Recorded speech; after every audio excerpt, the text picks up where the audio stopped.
What have you done since your spiritual awakening? Like, what have you done? What are you doing, like work wise? I think you said something about workshops earlier. Like, what do you do with all of this?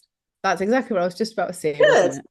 So I tapped into my creativity. Once I had cleared my mind, I started tapping into my creativity and I started responding to these downloads, the uploads even. So because I was collecting with nature, I actually shifted. So I kind of knew I was feeling a bit uncomfortable being in the media industry in London and all that represented and just the pattern seen emerging with it, which has just got way worse. So I'm glad I'm not in that. So I did kind of reject that a little bit, and I was just following this intuition, and I ended up retraining. So I became a permaculture designer, and I started designing. Because part of my awakening, I was connecting with nature, and I started to care more about my environment, and I started to look into. I say I was doing a lot of research at the time. I started looking into the link between mental health and food and how our food is processed and our connection with nature and how that affects, and just all of it kind of was coming together. And I decided to start focusing on my environment. So I actually spent some time working, doing, which is where I kind of developed the idea of conscious creation, trying to create projects. So taking this vision. So when I had my spiritual awakening, I was given this vision that I had to unpack, a bit like what you were saying that you had, where you had this like big vision, and then it was like, oh, how do I get it out of my head and into reality? So I just started kind of like trying to do it. And that part of my awakening, I had a lot of energy, especially once I had gone through a lot of healing. I felt very energized. I felt very confident. I think some of the words that people have used is like naive, but I just had blind faith. I was just like, hey, we can do anything. And I had to learn that, there's limitations on all things in life. But anyway, I just went through a process of starting to invest in creating different realities. So, and it was based around food because for me, I realized that improving my health and my well-being kind of started, like I say, with the basics, what I was eating, what I was putting in my body, because what we eat is kind of what we become. That's what nurtures us, and getting out in nature. So it was like I say, it was all connected. I started doing projects based around food, which was a community garden, community meal. We did a community fridge. I was just kind of running with this energy of bringing people together all around this one common thing that we have, which is food. So I did that for a while, and unfortunately, they're not running now. There was many reasons for that, but I learned a lot through it. I kind of learned through my mistakes, and I learned through the creative process. Um, and I'm still so I still used all those learnings to develop. I do have an ecosystem design process that I've developed based on the information that I gathered, because I did that for like 7 years, and that led me down a lot of rabbit holes. So I learned a lot about how people interact, because obviously there's a community aspect of it. I learned a lot about people, and obviously I had to learn a lot about myself, suddenly dealing with a lot of people, a lot of Yes. different people from across communities, and it was triggering a lot of stuff in me. So then I had to go back and do work in myself, and I used my creative process for that. So I started using my creativity, my painting, and started like tapping into painting and different things to help express emotions and understand my emotions, because it's still at that point I realized I didn't even understand I'd kind of sorted out my mind a bit. I was thinking clearer, but I wasn't feeling clearer. And people could, like I say, when we were talking about relationships, people could say something to us and it would trigger all this stuff. And I realized I had a lot of relationship trauma I hadn't worked through, and I was being forced to work through that kind of as it was all unfolding.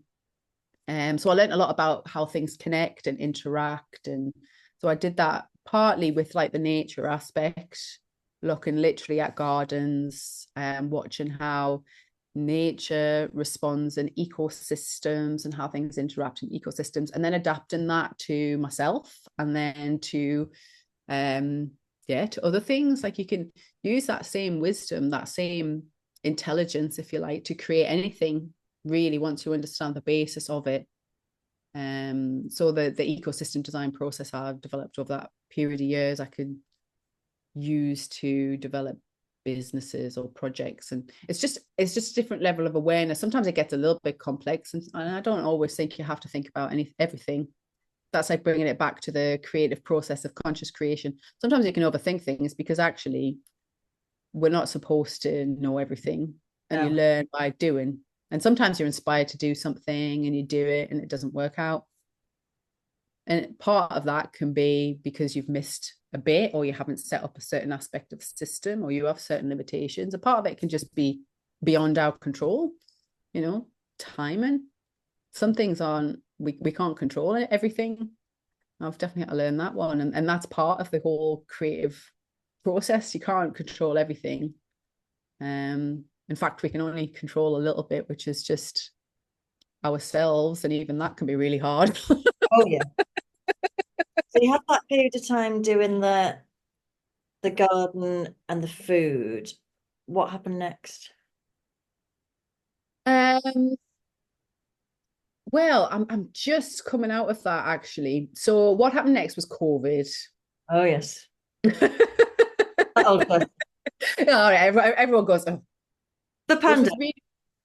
Which was really interesting, because actually the vision that I had given when I had my spiritual awakening was directly linked to that. So I was given a vision and a prophecy, and that was why I was kind of working towards this idea of community and sharing food and not relying on the current systems. So actually that was a very empowering phase for me. I know a lot of people struggled and suffered with COVID, and I did have a lot of losses. However, it was extremely validating for me. I'd spent about seven or 8 years at that point being told I was crazy and me really trying to have to figure out if I was. And then when that happened, I was like, no, I'm not. This is happening, and I have been warning you about this for a long time. And like I say, some of the things I was saying at the time, like years ago, probably did sound crazy when I was like, oh, we're going to get people, the government's going to stop people from working. They're going to stop our access to food. We're going to have to be able to look after ourselves and our own health and well-being. And people thought I was nuts. And like, obviously I had to get through that. And then when that happened, it shifted a lot for me. So one, it kind of ruined the projects. The projects were struggling a little bit anyway, mainly because well, it's just the timing, but I had, like I say, I had stuff going on that I realized I had to work on in myself, and they kind of grew really far, really fast, and I couldn't upkeep it all. So that kind of had caused, it was causing like, the projects to struggle a bit under the strain of that. And then COVID happened, and literally we were like shut down. We were, and because of that, I wasn't in the category of, I didn't get furlough or any of this other stuff.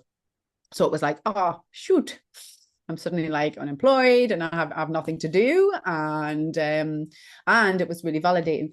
So that was when I first started getting online. So prior to that, the only thing you would see of me online was to do with, I used to share the photography that I produced, but no one even knew what I looked like. People didn't even know that I was a woman when I was a photographer. I really didn't show myself to the world much at all. I showed what I produced, but that was it. And actually, it was worked to my advantage in some ways, because I don't know, quite hard being a female photographer in the world I was in then. 10, 15, it was 20 years ago. I forget how old I am now.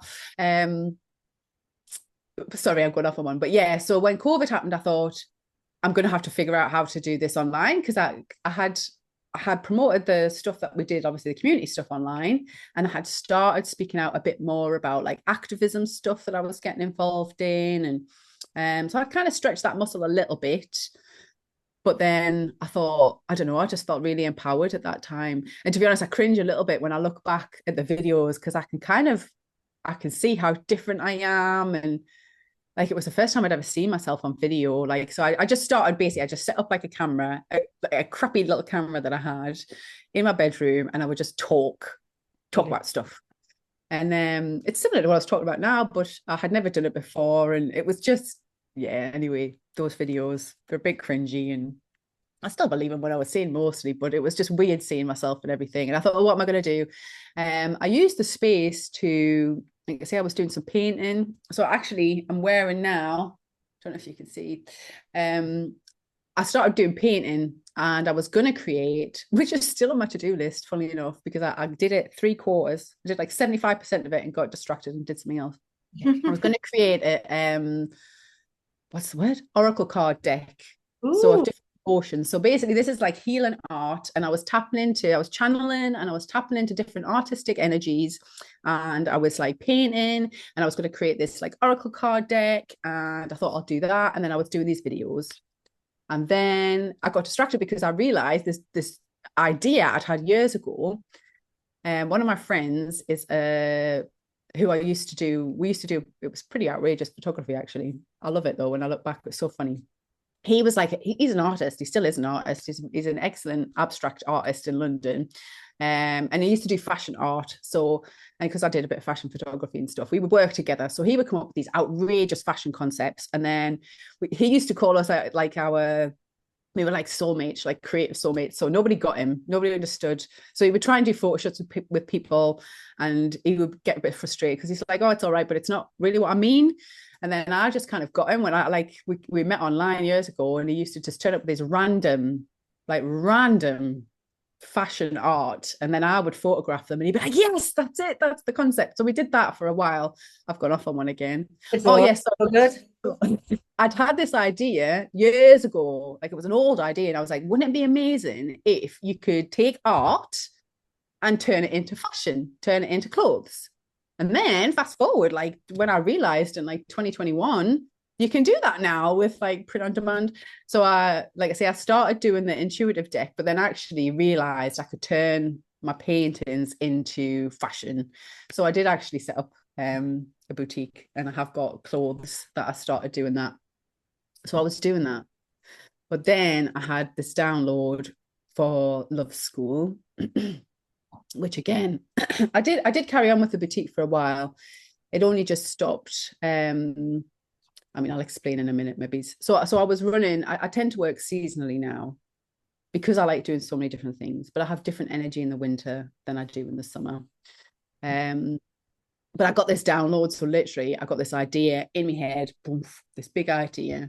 And it kind of linked with the videos and stuff. And I thought, what I needed, or what I felt I needed when I was going through a healing journey, was somewhere where I could learn all this stuff holistically, but it was like one place. I wasn't having to do all this research myself, and I wanted it all together in one place. So I had this idea for Love School, which is like an online learning space where you can do different courses, and it's all linked around recovery, trauma recovery, healing from abuse and neglect, but it's like holistic. So it looks at everything. It looks at your physical health, your mental health, your emotional well-being, relationships, environments.